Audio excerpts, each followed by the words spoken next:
tried to figure out why black men are so far behind economically, the answer lies in a hard truth. At almost every point when the United States has invested in economic opportunity, black men have been left out. Today, black men earn $6 an hour less than white men, are 3 times more likely to live in poverty, and are 10 times as likely to go to jail as white men. These stats are the result of policy choices we've made for over 100 years. Here are some key turning points. At the height of the Great Depression, when nearly 1 out of 4 Americans were out of work, President Franklin Roosevelt implemented the New Deal to end mass joblessness. Yet the government economic programs to do so targeted white men. Social Security, which started during this time, is arguably the most important anti-poverty program in the nation's history. But it excluded occupations which employed 9 out of 10 black men, specifically sharecroppers and tenant farmers.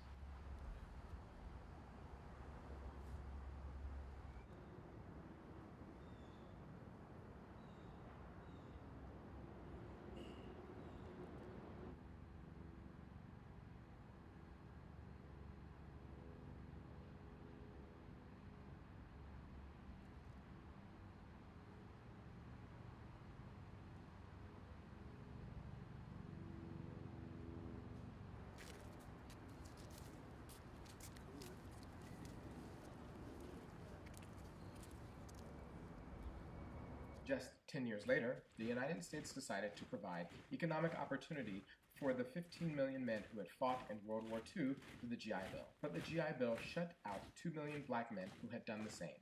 Black men were far more likely to be denied the program's educational benefit, and its home buying help was essentially walled off from black veterans. For white families, the GI Bill transformed home ownership into the single most important driver of wealth in modern America. But black families were left on the sidelines, and the wealth gap today between whites and blacks is the highest on record.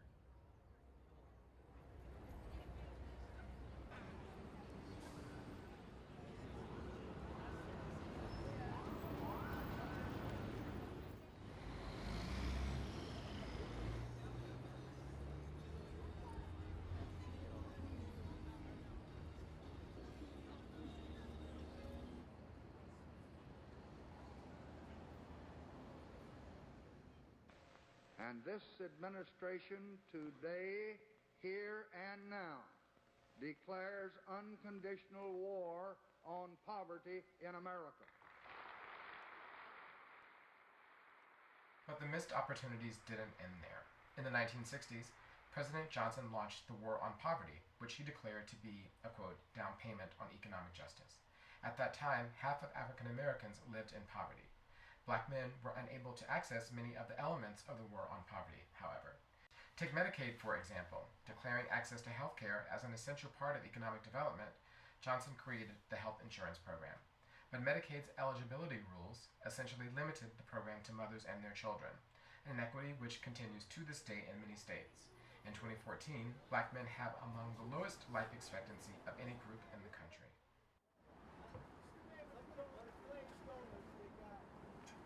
Currently, our anti-poverty efforts center on income support for the working poor in order to make low-wage jobs pay.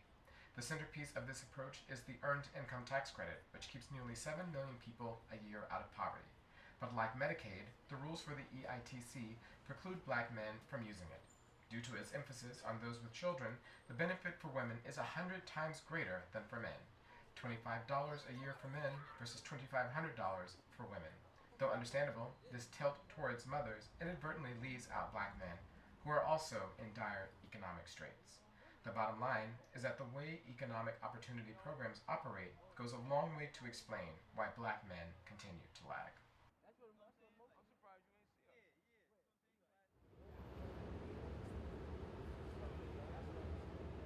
Overall, the government's anti-poverty efforts are effective and keep more than 41 million people each year from being poor. The point here is that they could help many millions more if the rules were changed to include black men.